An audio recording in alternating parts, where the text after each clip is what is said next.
Sir থাকা যাবে না যা অবস্থা। চেন্নাই থেকে আসছে রে ভাই, গাড়ি চালাতে ভয় লাগছে, কি বলবো। হাঁট তোমার হেলমেট দিতে হবে আর লেজারে যে অবস্থা তো আসছে গো আবার করো গো, একটু দাঁড়াও, দাঁড়াইতে বলি। দাঁড়াও দাঁড়াও, যেভাবে গাড়ি চালাইছো বিশাল ব্যাপার তো, পিক আপ টানছো ভু ভু করে কিনা, আমরা কিন্তু ভয় লাগছে দেখে। তাহলে সাধারণ ছেলে বাচ্চা গেলে কি করবে? গাড়ি কিনেছি নিজের টাকায়, খাইতেছি নিজে, গাড়ি কিনেছি নিজে, আপনার জ্ঞান শোনার লাগে কিনেছি বলে। আচ্ছা তোমার গাড়ি কিনা ছাড়া আমরা গাড়ি কিনতে পারবো না, আমরা চালাইতে পারবো না রাস্তায়। তো তুমি চালাও না, যে আমাদের মতো চালাও না, রাস্তা চালাও না। আমি তো গাড়ি চালাচ্ছি। আচ্ছা তোমাদের দিব কানের বাজাইছ তো, তোর বাবার টাকা তো রাস্তা তোর পাবে নাকি?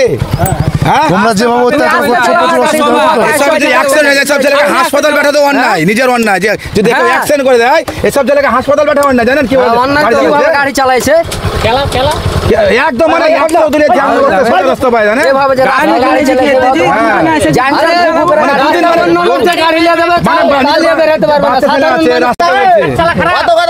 দুদিন গাড়ি অভাবে চলবে,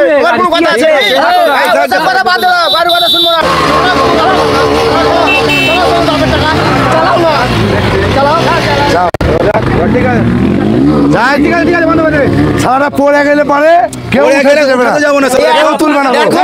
ওরা আবার আসছে জানো, ওরা মরবে, আজকে মরবে। আমরা দেখে দেখে কিন্তু ওরা আজকে দেখো রে ভোটাতে দেখছো রে কীর্তি, আমরা দেখে দেখি ওরা দেখো বললো মনে হয় একজন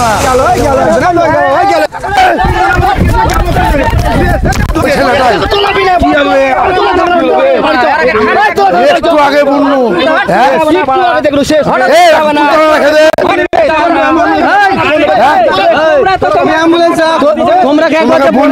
কথা গেলা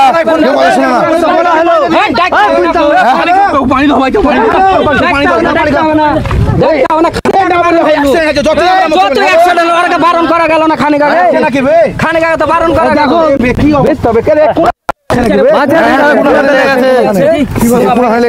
গাড়ি কদিন নামে আছে দেখছো না, গাড়িটা দেখো কি অবস্থা, মাল বাইচে গেছে। থানায় ফোন করো রে, লাইট বন্ধ করো, ছেলেটাকে বাঁচাও।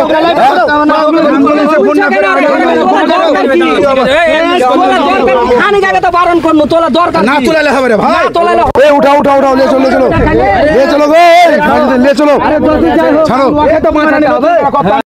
একটা বাইক অ্যাক্সিডেন্টের ভিডিও করলাম বলতে, এখন চেন্নাই থেকে অনেক রাজমিস্ত্রি ভাই বা ইয়ং ছেলে অনেক এসছে। ছাপড়ি, এক কথা ছাপড়ি তো সবাই জানেন, ছাপড়ির মতো গাড়ি চালাচ্ছে। দেখলেন তো কতবার যাওয়া আসা করছে একটা রাস্তায়।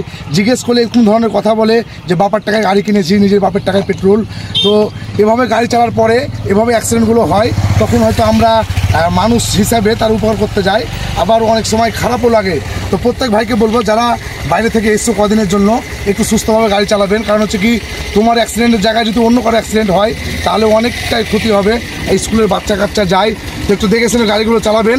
এই ভিডিওর মাধ্যমে এটা আমরা বলতে চাই যে নিজের টাকার গাড়ি ঠিকই আছে, তবে একটু সতর্কমূলকভাবে গাড়ি চালাবেন, আর বিশেষ করে হেলমেট দিয়ে থাকবেন। প্রত্যেক ভাইয়ের কাছে অনুরোধ, হেলমেট ব্যবহার করবেন গাড়ি চালার সময়তে, আর একটু সতর্কভাবে গাড়ি চালাবেন, কারণ এটা আমাদের গ্রাম, এটা আমাদের সিটি না, শহর না, হাইওয়ে রোড না। তো এই ভাইটার ভিডিওর মাধ্যমে আমরা চিত্রটা তুলে ধরার চেষ্টা করলাম। আশা করি আমাদের ভিডিওর যে কথাগুলো, ভিডিওর যে উদ্দেশ্য সেটা বুঝতে পারলেন। আসসালামু আলাইকুম, সবাইকে শেয়ার করে দিবেন যাতে প্রত্যেক ভাই সতর্কভাবে থাকে। ভালো থাকবেন, সুস্থ থাকবেন।